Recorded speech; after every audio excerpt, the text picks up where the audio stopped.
Namo tassa bhagavato arahato samma sambuddhassa. Buddhang saranang gacchami, dhammang saranang gacchami, sanghang saranang gacchami, dutiyampi buddhang saranang gacchami, dutiyampi dhammang saranang gacchami. The second show of the East Gallery. My name is Andrew FitzGerald, and I'm the director, and with my wife we started up the East Gallery about 9 months ago. We lived in Asia for 14 years and in a variety of countries, and during that time my wife and I really fell in love with Asian art. Upon our return to Toronto, we were surprised to find that it was very difficult to see any Asian art in the galleries in Toronto. At best, you might see one kind of random Chinese artist or an Indian artist at a gallery.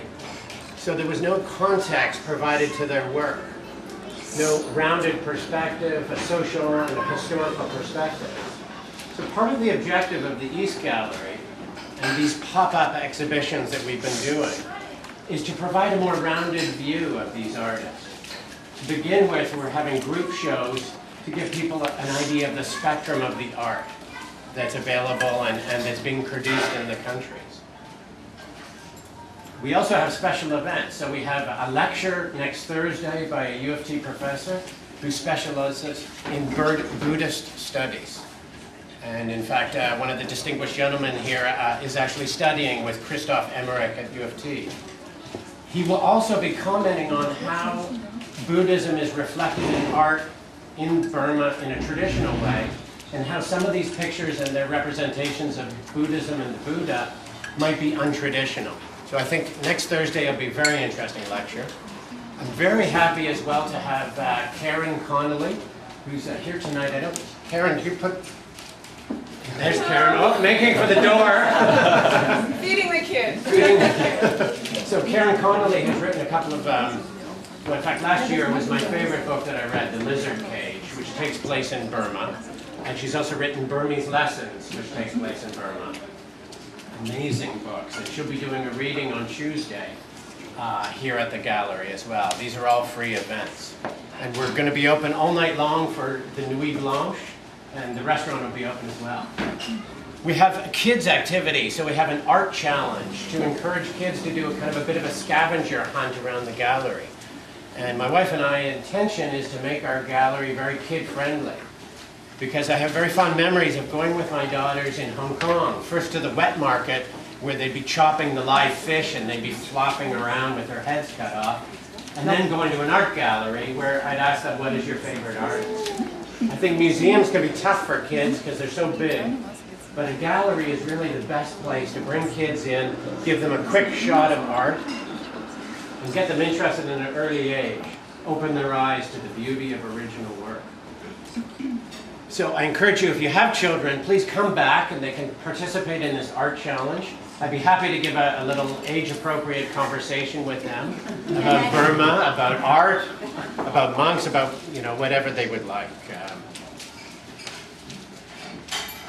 Our next exhibition is in November. We have a second Vietnamese show here at the Art Square, November 21st to December 5th. A new set of artists from Vietnam, which I'm very excited about.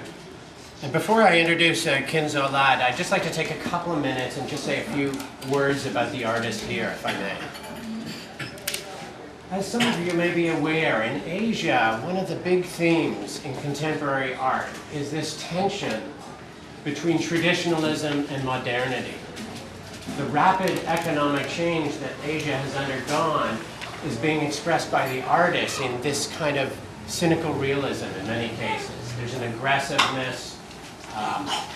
There's a very realistic, in China for example, very realistic interpretation of consumerism and criticism of this. What's interesting in Burma, and a little bit unique I think in Asia, is you don't see this tension between traditional and modern, between development and the Western consumerism and traditional values. Because Burma has been so cut off over the last 60 years, a lot of the international art trends haven't permeated through the country. So you think about all the trends over the last 50 years, from abstract expressionism to pop art to other abstract forms, and you're not seeing it quite as much in the Burmese art. In fact, it really struck me when I saw this art that it was almost like time capsule art. You have this real classical technique with a British, definitely a British influence, the impressionistic classic technique, and a real caring for the subjects. So you see, I think, in all of these pictures, a real love for the people that they're portraying. An innocence and a kind of a purity which just really reflects the people's character. And not this kind of cynicism, aggressiveness that you see in much of Asian art. And there's nothing wrong with that. I'm not criticizing that form of art. I'm just saying from Burmese art, it's very distinct in that way. I'm very honored to have FitzGerald here. I met FitzGerald along with the other artists back in February, and I was really moved in our conversations. FitzGerald has had an extremely busy year this year, going back the last 12 months, starting with his baby in November. Great success, a variety of art awards, including the very prestigious Myanmar portrait competition, which he won this year. He submitted 2 pictures. One picture was of his daughter, which was the award was given for that picture. But he also has a very impressive picture of Aung San Suu Kyi. And he might tell a bit about that story of that painting, and also his recent meeting with Aung San Suu Kyi back in Yangon. FitzGerald has had a huge list of exhibitions overseas, sometimes with his older brother, who's also an artist, also solo shows in Bangkok, in Hong Kong.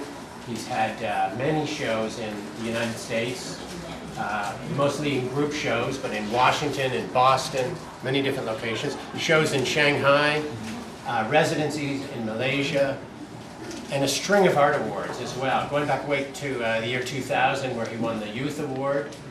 He's won awards in multiple countries, as well as in Burma.